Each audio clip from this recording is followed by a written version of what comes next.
नमस्कार, मैं रविश कुमार। किसान आंदोलन को कवर करने के लिए केवल किसानों को जानना जरूरी नहीं है, कीलों के बारे में जानना जरूरी नहीं है, कटीली तारों के बारे में जानना जरूरी नहीं है, रिहाना के बारे में भी जानना जरूरी है।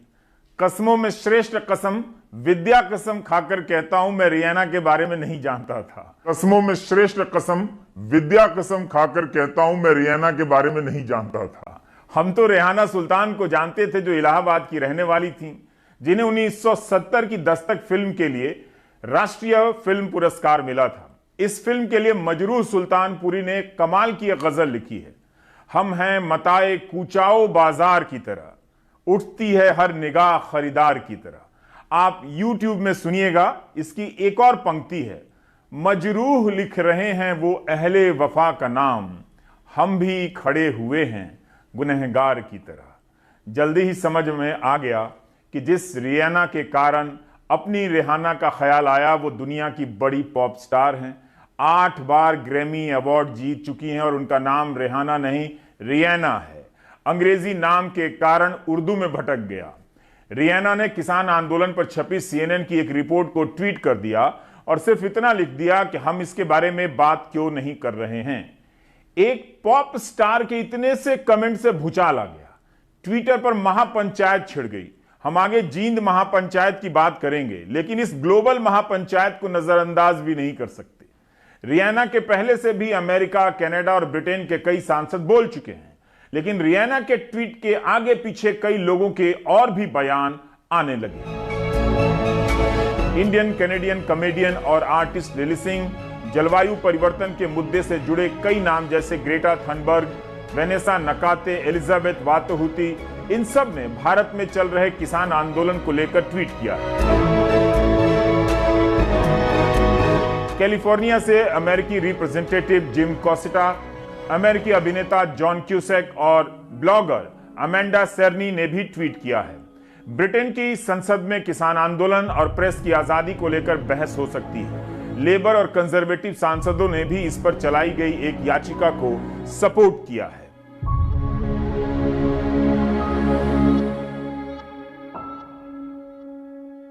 रिहाना है, रिहाना नहीं। रिहाना होती तो पक्का FIR हो गई होती। खूब ट्रोल किया जा रहा है रिहाना को, उनके निजी रिश्तों को खंगाला जा रहा है। भाषा तो आप जानते ही हैं, जैसी हिंदी में थी अब इंग्लिश में हो चुकी है। वैसे रिहाना को लोग हिंदी में भी गालियां दे रहे हैं। गाली देने से तो भारत की ग्लोबल छवि खराब नहीं होती होगी, आप समझ रहे हैं। अच्छा है रिहाना हिंदी नहीं समझती हैं।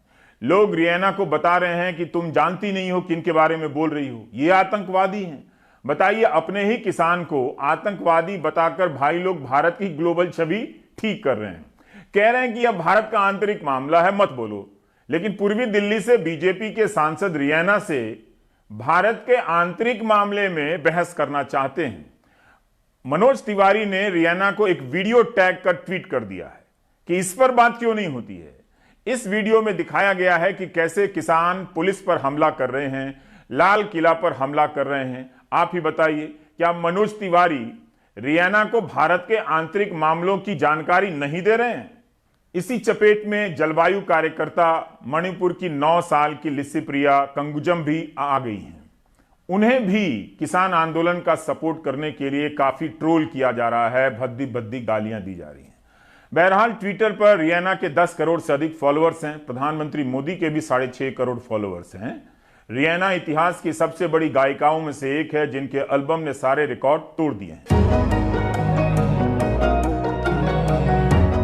32 साल की उम्र में ही 5.5 करोड़ एल्बम बिक चुके थे। लगता है रिहाना भी अपने गीतों में अनाज उगाती है। गारफील्ड सोबर्स और गॉर्डन ग्रीनीज का नाम तो आपने सुना ही होगा क्रिकेट में।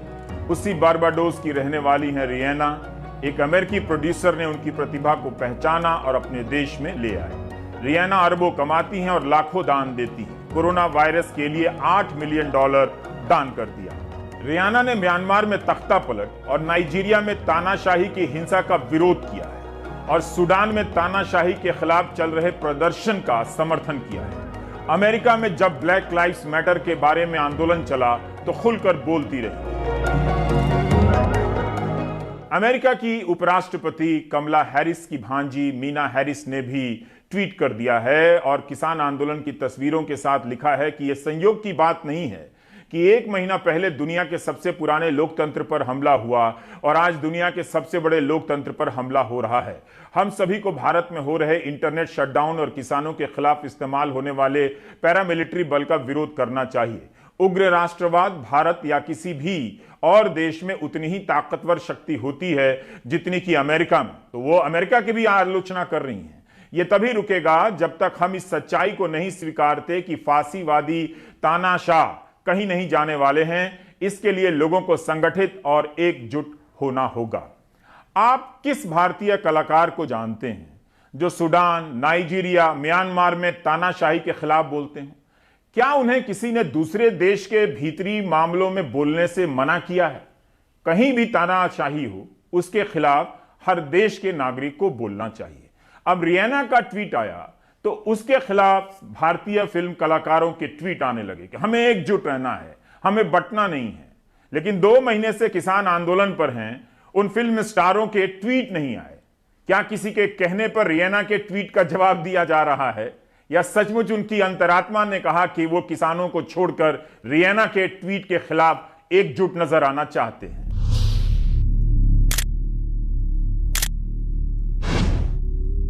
बैरिकेड के नाम पर कीलें बिछाकर भारत दुनिया के सामने और अपने नागरिकों के सामने अपनी कैसी छवि पेश कर रहा है? क्या सरकार को इस बात की चिंता नहीं कि किसानों के मन में इन कीलों और कटीली तारों को देखकर क्या छवि बनेगी? किसान आंदोलन तक जाने के रास्ते बंद कर दिए गए हैं। हम आगे दिखाएंगे कि कैसे पत्रकारों को कई किलोमीटर पैदल चलकर धरना स्थल जाना पड़ रहा है। आंदोलन के भीतर पानी नहीं है, न नहाने के लिए, न शौच के लिए, इंटरनेट बंद है। इन तस्वीरों से भारत की कैसी छवि बनेगी भारत में और भारत के बाहर? भारतीय विदेश मंत्रालय की प्रतिक्रिया आ गई है। विदेश मंत्रालय कवर करने वाले पत्रकार हैरान हैं कि विदेश मंत्रालय कब से किसी व्यक्ति के कमेंट पर बयान जारी करने लगा है। क्या रियाना के ट्वीट से भारत सरकार के भीतर हलचल मच गई है कि एक पॉप स्टार के लिए बयान जारी करना पड़ा? आईटी सेल के लिए यह दुख की बात होनी चाहिए। विदेश मंत्रालय ने लंबा बयान जारी कर बताया है कि कैसे कृषि कानून संसद में बहस के बाद पास हुआ। किसानों का छोटा सा ही समूह इससे ऐतराज करता है। सरकार उनसे बातचीत कर रही है। इस कानून को स्थगित करने की पेशकश तक की गई है। यह दुर्भाग्यपूर्ण है कि कुछ निहित स्वार्थी तत्व इन प्रदर्शनों पर अपना एजेंडा थोप रहे हैं, जिसका नजारा 26 जनवरी को देखने को मिला। इन्हीं में से कुछ समूह भारत के खिलाफ अंतर्राष्ट्रीय समर्थन जुटाने की कोशिश कर रहे हैं। ऐसे तत्वों के उकसावे में आकर महात्मा गांधी की प्रतिमा के साथ अभद्रता भी की गई, जो भारत और किसी भी सभ्य समाज के लिए बहुत बेचैन करने वाली बात है।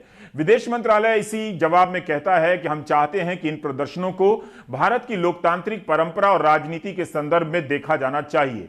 ऐसे मामलों पर कमेंट करने से पहले तथ्यों को जांच परख लेना चाहिए। किसी सेलिब्रिटी का इस तरह से बोलना ना तो सही है, ना शोभा देता है। विदेश मंत्रालय ने अपने बयान में हैशटैग का इस्तेमाल किया है, हैशटैग इंडिया टुगेदर और हैशटैग इंडिया अगेंस्ट प्रोपेगेंडा। विदेश मंत्रालय को हैशटैग लगाने से बचना चाहिए। रिपब्लिक ऑफ इंडिया का विदेश मंत्रालय न्यूज चैनल की तरह नहीं दिखना चाहिए, अंतर होना चाहिए। रियाना के कमेंट पर आंतरिक मामलों की बात करने वालों के लिए एक छोटा सा फ्लैशबैक है। 29 अक्टूबर 2019 के दिन श्रीनगर में काली कारों का यह काफिला देखकर कई लोग चौंक गए।